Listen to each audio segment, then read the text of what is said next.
Okay. Where did the year go?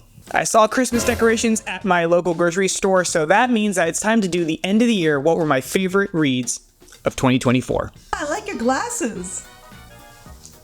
Thank you. Look at your hair here. Guys, come here. Here, show the camera. Michelle looks so cute. She just got a haircut. Look how cute she looks. Saying words of wisdom? Hair good. Now, every year I do this video, and I always bring on a guest creator from the community, and today you're in for a surprise. Stay tuned for later on. And this time we have an international giveaway for the complete collection of hardcovers for summertime rendering. Details on how to win these later on in the video.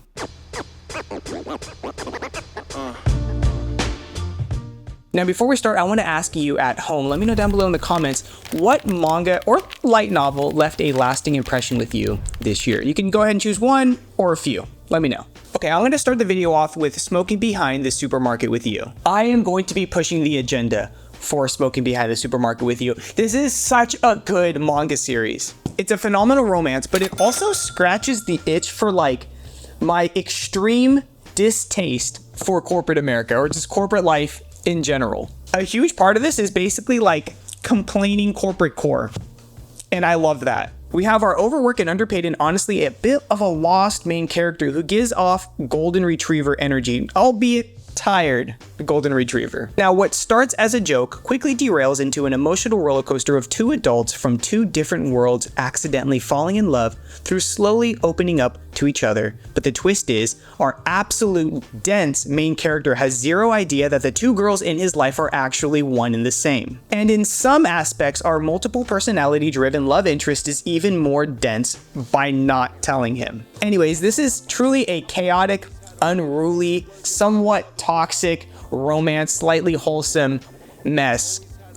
I love it. You guys were definitely right when you told me years ago to read Vagabond, and we've come full circle, so let's talk about it for a second. This series is a lot harder to collect than I initially thought it would be, and I don't want the deluxe editions because those deluxe editions are expensive and they're a hardcover, but I want to track down all the paperbacks. I'm a fan of them.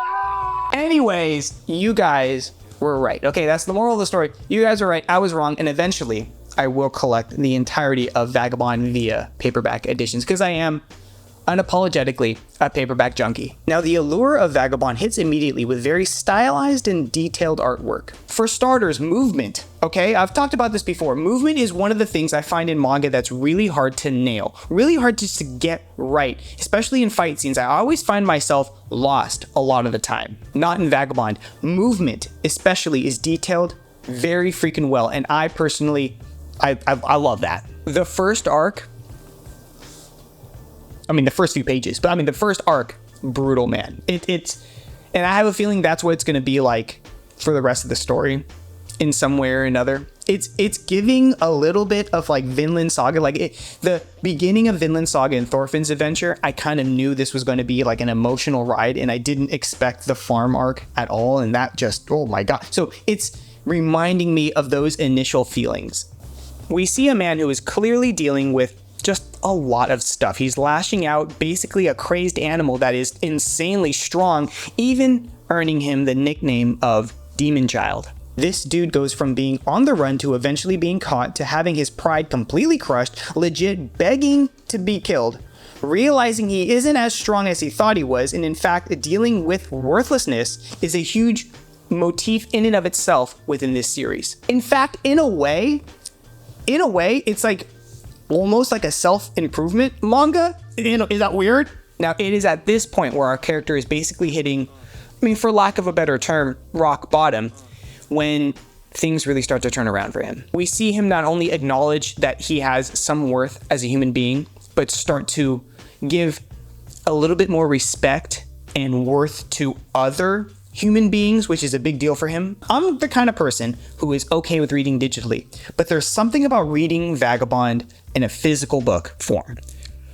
It's taken so much self-control to not just buy all of this digitally. I'm going to read it all and collect it all, and that's what I'm going to do. Okay, next is a series I don't think you've heard me talk about on this channel at all. And if you've been watching my channel for a while, you would know that I'm a fan of Akane Banashi, and you would know that I've read all of Akane Banashi, fully caught up this year. And you might be wondering, am I going to mention that series or not?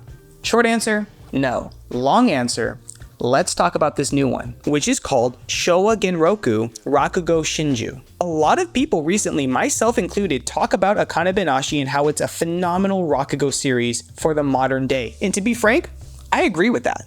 It is a really good series about Rakugo that's currently happening right now. However, if I were to recommend you the Rakugo series to me now, it would be this one. Right off of the bat, this entire series is pure unfiltered drama. Messy, messy, messy drama. The manga itself takes place over a long period of time, starting around the World War II era in Japan, going up until modern day.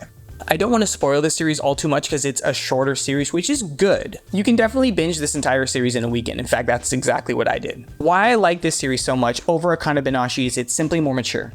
Adult cast, messy adult relationships, pregnancies, financial troubles, you name it, it's in here. Prepare the tissues, get some comfy food.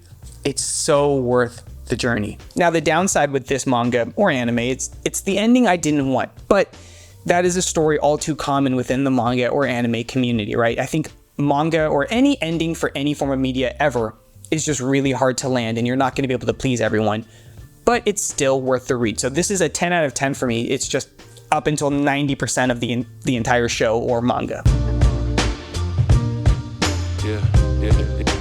Now, you might have noticed that I'm wearing new glasses in today's video, and that's because the fine folks over at Pair Eyewear are today's sponsor. Now, I've been wearing glasses my entire life, from day-to-day eyewear to glasses to help with computer screens, as well as sports eyewear. After talking with the folks over at Pair, I can say that they were cool, fun to talk with, but most importantly, they make good, affordable glasses. Now, whether I'm outside driving or vlogging, one of the most important things to me are my sunglasses, and Pair just saved me. Check these out. Now, these are called toppers, and the cool thing about Pair Eyewear is that they're saving you the hassle from having to drag around not only your regular pair of glasses that normally sits on your face, but also your sunglasses, your prescription sunglasses. The magic of these is that you can keep the glasses on your face without having to take a second pair of glasses on the go and simply just put them right on. There are a variety of toppers to choose from on their website once you've selected your glasses, ranging from the classics like sunglasses or tortoise shell to fun seasonal toppers like their current Halloween collection. Now, the fine folks over at Pair Eyewear are offering the BoogieSnacks community a 10% discount by using code BoogieSnacks10 while at checkout, and of course, links will be down below in the description. The next series I'm going to talk about is Call of the Night. Do you guys remember when the anime first came out for Call of the Night? This series freaking blew up. Once that final chapter dropped, I went over to the Viz app, which should not be confused with the Shonen Jump app, which is not the Bookwalker app, which is not the freaking Kindle app, which is not point being. There's a lot of manga apps, but I read it on the Viz app, which you should too. And as I started reading it, I thought I recognized the art style. Turns out it's the same mangaka as Dagashi Kashi, which the copium is so hard right now for a physical English release, even an official English translation for Dagashi Kashi. Man, I would love it. But either way, I felt like I recognized the art. I was right. I was destined to like Call of the Night. Art style I dig. Story about vampires, and don't tempt me with a good title, okay? And if it has romance, all the better. Call of the Night definitely leans more into the rom-com mystery side of things with some action, yes, but it hit a lot of the right buttons for myself and kept me really invested, like heavily invested, all the way up until the end. And quite literally, like right up until the end. Like it just ended. That's my thing with Call of the Night. It just ends. It left me wanting so much more. It could have easily gone for like 20 more chapters, but it didn't. It just ended. But that's my own personal opinion. It was still good like 95% of the time. My only complaint is I wanted more. I wanted more of the romance scenes, man. So great art, like super good art. Touching moments as we see two people slowly accept that they love each other but come from vastly different worlds. There is mystery, romance, bitter betrayal, bloodsucking of course, and drama, like so much drama. Some of it comical, some of it serious. Already, just by me doing this video and recording it and saying a lot of this stuff out loud, I'm sensing like a pattern in myself this year, which is like drama, romance with some action. And that kind of makes sense with the series that's to come as well. Next is Apothecary Diaries. I know. I talk about Apothecary Diaries a lot on this channel, so I'll keep it brief here. Now, I fell in love with this series before going to Japan. If you're new to the channel, I have some Japan vlogs you might really like. I'll link them down below in the description box. I had already read Apothecary Diaries, a ton of the manga. I knew light novels already existed, they just weren't out quite yet. But I think in Japan is when the hype really got a hold of me. There were cutout posters for Apothecary Diaries like all over the place, a ton of promo. Of course, I went manga shopping, so it was heavily promoted within all of the bookstores that I went to as well. It got me, and to be honest, it is a good series. So I've watched all of the anime, I've read all of the manga that's out in English, I've even read ahead of the light novels. I know what's gonna happen way far out, and oh my god, this is a slow burn, an emphasis on slow burn romance. But the payoff is so worth it. The payoff is, oh, it's so good. Now, I know Apothecary Diaries is marketed as a romance, but if you read Apothecary Diaries strictly as a romance, you might be a little disappointed. It reads as a detective mystery series, which sort of reminds me a bit of Sherlock Holmes. Very strong female lead, Mao Mao. That is the main incentive for me to continue reading, is these little mysteries that are being solved along the way as the chapters go by, whether you're reading the manga or the light novel, all while slowly expanding the world, the overarching plot, introducing a ton of really important characters. Of course, the love interests are going to get closer and closer and closer. The whole 9 yards. It's done really well, but I think if you strictly go into this as a romance, it's such a slow burn that I don't think you'll be very happy, at least for like quite a long time, especially if you're an anime only watcher. Now for the wild card of the video. I just discovered this manga that I'm about to talk about. I discovered it while shooting my last vlog, which I'll link down below in the description box. I immediately bought everything that was out. I binged it. It was so freaking good, and I found it after the final episode of the anime aired. So I found the anime first, enjoyed it, got all the manga that was out digitally because I had no patience to buy it all physically. We are talking about Wisteria Wand and Sword. It's done by the same author as Danmachi, or Is It Wrong to Pick Up Girls in a Dungeon, and there are definitely some similarities between the two. Let's talk first impressions. Whether it was the anime or the manga for that matter, it just didn't impress me. I thought it was predictable, heavily cliched, it wasn't a good first impression. Then I gave it a few chapters. Oh, I was so glad to be wrong. This series is so freaking good. But you do have the whole dungeon system, which is very reminiscent of Danmachi, or Is It Wrong to Pick Up Girls in a Dungeon. The author knows what they're good at, and they are very good at that. It's the trope where you have a magicless boy in a magical world. Our main character has a mysterious background and happens to be childhood friends raised in an orphanage with one of the love interests, but as they grow up together, she becomes clearly way better at using magic and quickly rising to the highest ranks of the magical society. Now, our MC being magicless goes through a lot of bullying for that. Much like the dwarves in this story, society really puts an importance or privilege on folks with magic. And the better you are at magic, basically the better off you are in this society. So without any magic, our main character turns to the sword, hence the name Wand and Sword. There's so much more to his story, especially as the chapters go by. I think once you get to like chapter 20, 25, the story really starts to pick up, and it's so freaking addicting. Downside? Really slow release schedule though, so keep that in mind. Next is a series you might not expect to hear on this channel. It might actually be completely unknown to a vast majority of my audience. It is a fantasy romance adventure isekai series. May I introduce you to the housekeeping mage in another world.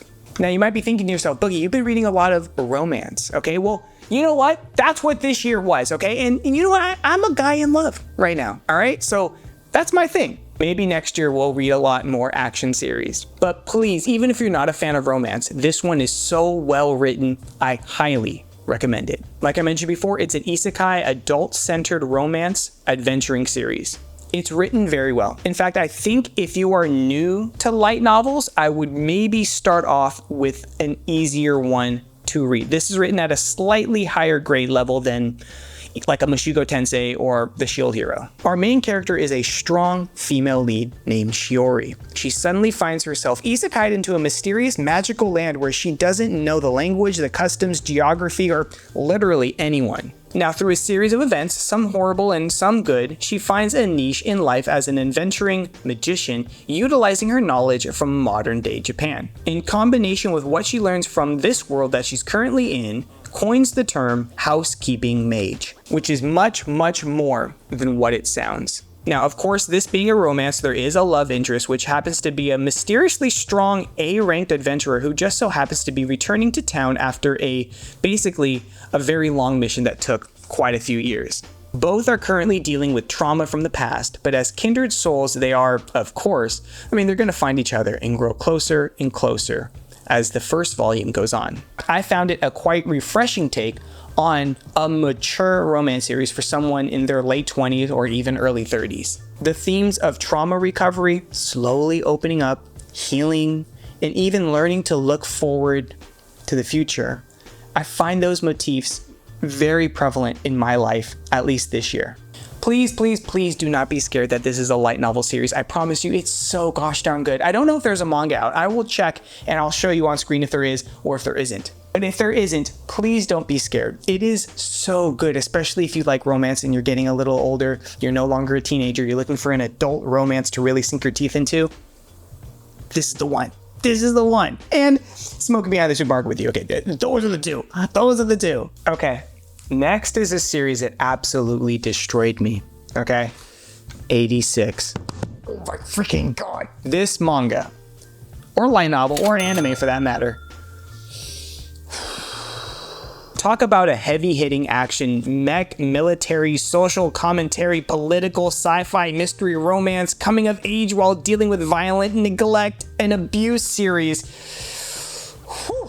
The anime is great, the manga is good, but the light novel is where it's at. In fact, I started with the anime, went to the manga, then went to the light novel. Now, first things first, this comes off as a mech-ish series. Much like the Gundam series, the focus really isn't on the Gundams.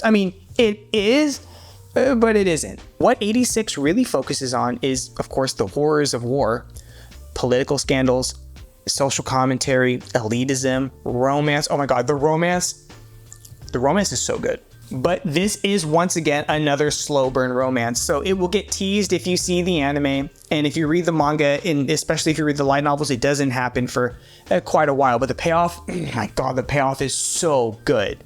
This series, volumes 1 through 8 at least, peak, fire, so freaking good. Let's talk about the premise. In this world, our story starts off in the Republic of San Magnolia, which in this land, and the others surrounding it, they've been constantly attacked by the neighboring empire by the mysterious unmanned drones called the Legion. Without the tech to develop unmanned drones themselves, the Republic makes their own via loophole laws that are absolutely insane and inhumane. By making their own unmanned drones, using people of the 86th sector, which is basically anyone that doesn't look like our female love interest, they look a certain way. Anyone else basically lives in the 86th sector, and they're forced to man these drones. The catch is, and the loophole law is, they don't have any human rights, so they aren't considered humans. So they can pilot these drones themselves, they don't have the same tech that the Legion has, and then they can be reported as no casualties. And our main cast of characters come from Sector 86. 86 is so tough to read at times, which unironically is a perfect segue into my next talking point, which is literally, this is the hardest or highest written grade level light novel I've ever read. This one is definitely not intro level light novel reading. I would start with something a little easier. Basically, at times this story pisses me off. And the author does a great job of eliciting that feeling of hate and wanting to side with our main cast of characters. Incredible job with that. The author themselves have come out before and said that they're not the best at writing action scenes. However, everything else, the character writing, the political stuff, the romance, you name it, the world building, phenomenal. Extremely well done. Please, please, please, whether it be the anime, the manga, or the light novel, watch and or read 86. When the anime first came out, there was massive buzz around this series, and I cannot wait for season 2. if we'll ever get one. I hope that we do, because I want to hear more people.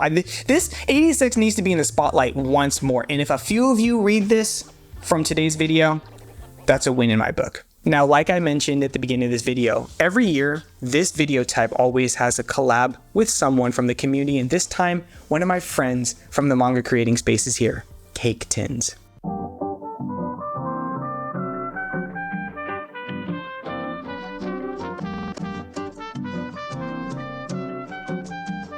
Hi, I'm Cake Tin. Hello. I am a UK-based manga hoarder. Hello. Including light novels, I am at around 10,000 volumes in my collection, and my mild, claim to fame is that most of them aren't double stacked. Boogie asked if I could share some of my favourite reads of the year so far. I was like, oh yes. After some very careful consideration and only a few tears shed, I did manage to narrow down to a sensible number of series though. My first favourite read of the year was Perks of Being an S-Class Heroine. It is a most beautiful isekai manhwa with a female lead, and it just ticked all my boxes. Due to an accidental early timely death, she offered the chance to choose what sort of world she wishes to be isekai'd into. Unfortunately, when her information has gone through the system, it decides to put her into an S-class world, the most dangerous kind of world. Besides this being an isekai, the female lead, and she is overpowered, she's able to unlock all the skills because of this system. This series is just absolutely downright stunning. The panels are absolutely gorgeous. The character looks super adorable. There are currently 2 volumes out with a 3rd one out before Christmas, and I cannot wait. My next read that I enjoyed in 2024, we are starting to quite quickly dive into the D-Gen.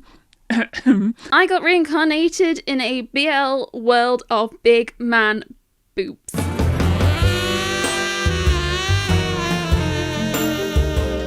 Hello. Now, reading that, you would think that sounds utterly degenerate, and it is slightly, but it is actually also weirdly kind of wholesome. It's kind of slightly poking fun at the whole BL genre, like some of the tropes that you get quite often in BL series, but in a kind of fun, light-hearted, cute way. Kodansha have been publishing these as 2-in-1s, so hence why they're quite a bit chunky, and there are currently 2 volumes out. My next read is My Girlfriend's Not Here Today. This is an absolute beautiful hot trash GL, and we need more of these in English. Our main character, Uni, has a girlfriend, and it is not the other girl on the cover. Her girlfriend is on a sports team and is a bit nervous about being too public about their relationship. She's worried about what people will say, so wants to try and keep the relationship on the down low and not talk about it. I do not think any of the characters in this are particularly great, but that does not stop me enjoying the good hot trash that this is. Read it and you're like, oh damn.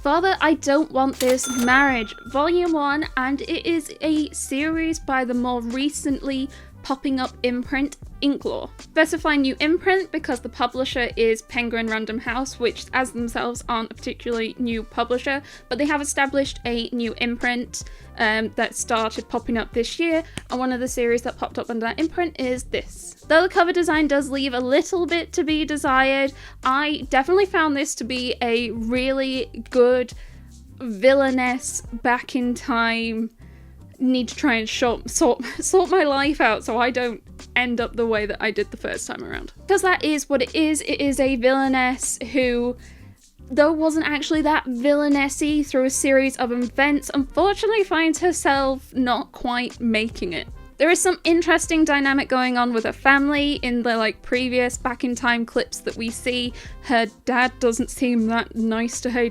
He seems quite cold and standoffish. But in the modern day, we're seeing a different side to him, so it's interesting to see what's going on there, what's happening. And there is a cute heartthrob guy who has some reason shown an interest in her at the end of this volume, and that was really, really cute. I liked how that was done. So Very, very looking forward to more of this. I have Kingdom of Quartz. Kingdom of Quartz follows Blue, an orphaned angel who dreams of joining the ranks of the like angel knights, upper knight people to be able to protect the angel kind. Unfortunately, compared to all the other angels who have white wings, she has black wings, and she is considered sort of cursed and outcast. People whisper behind her back, they look at her weird, they shut their doors, their windows, they don't really want to talk to her. The orphanage is attacked by these like beasts that kind of look like, when you see pictures of those like biblically accurate angels, that's kind of what they look like. And things go downhill a little bit. I was caught unaware at how like dark the series got quite quickly. It is a very beautiful, pretty art style. I would even liken it to series like Witch Hat Atelier, especially on some of these full double page spreads. Beautiful. For my last favorite read, I do have a couple of honorable mentions. Winner of The Deep Sea, published by Yen Press. Killer Shark in Another World. My final favorite read of the year is, I must be truthful with you, a slight cop-out, and here is why. It is the Otherworld's Books Depend on the Bean Counter light novel. Otherworld's Books Depend on the Bean Counter is a BL isekai. Our main guy here, Kondo, is a salaryman. He is an accountant, and on his way home from work one day, he hears some screaming from the alleyway. And I just can't believe how well this author has made me, like, care and feel interested in accountancy. Unfortunately, being the sort of, I assume, stereotypical Japanese salaryman, he does start to overwork himself to the point that he does nearly die. At which point, our Knight Commander Aresh comes along and saves him in a very special kind of way. The odd sort of romance between these two very awkward, unable to communicate men. It's just the most beautiful thing ever. I have just I don't remember the last time I read a series where I just was so moved to tears by joy by the time I got to the end of it. I just sat on the floor and sobbed because I was so happy to have been able to read this during my lifetime. I have been placed on this earth at the same point as these beautiful beanie boys, and I don't think I could ever be more thankful for anything in my life. Thank you so much, Boogie, for asking me to share some of my favorite reads. It is just one of my most favorite things to do, to just talk about manga. I've been so thrilled to be able to try and bond with you this year over Final Fantasy XIV. It has absolutely been one of my highlights, and I cannot wait for you to get Shadowbringers to experience even more. I don't know what else to do. All right. With that being said, it is time for the giveaway. To enter to win the 6 volumes for the hardcover version of Summertime Rendering, this is the complete story. All you have to do is the following. Make sure you've liked this video and that you're subscribed to the YouTube channel. Make sure you've answered the question of the day, and at the very end of your comment, just put, I would like to enter the giveaway. And go follow me over on Instagram. Link will be down below in the description. That is where I will reach out to the winner. I will notify the winners around November 15th. All right, let's wrap things up. Huge shout out to Kate Tins for collaborating with me on today's video. Please go check out her channel. It's good stuff over there. Now, I've been asking you guys in stream and in Discord, have you read more or less this year? And a lot of us have reported less. And honestly, same. I probably could have read more this year. I've had a lot going on with health scares. We've been moving, international travel, you name it. So while I do have some excuses, I will say this has been a year I probably could have read more, and I think that's totally okay. Like every hobby, there are peaks and there are valleys, and I think we can easily get caught up in this bubble of having to read more and more and more as fast as we possibly can. Sometimes it's okay to take it slow. There'll be years where you read a lot and years where you don't read a lot, and that's perfectly okay. These are some of my favorite videos to make. I get to read a bunch of manga every year, and then I get to reminisce on the ones that left a deep impact on me. I almost make them for myself to go back in a few years and watch. It's almost like a visual journal for myself. If you've made it this far, thank you for watching. I want to say one thing. After my health announcement in my previous video, the amount of DMs, friend requests, comments, you name it, on all of the social platforms that I'm on, have been overwhelming. I almost don't know how to respond to this amount of kindness. Thank you from the bottom of my heart. Thank you so much for watching, everyone. Happy Halloween. And I will see you in the next, all right? Bye.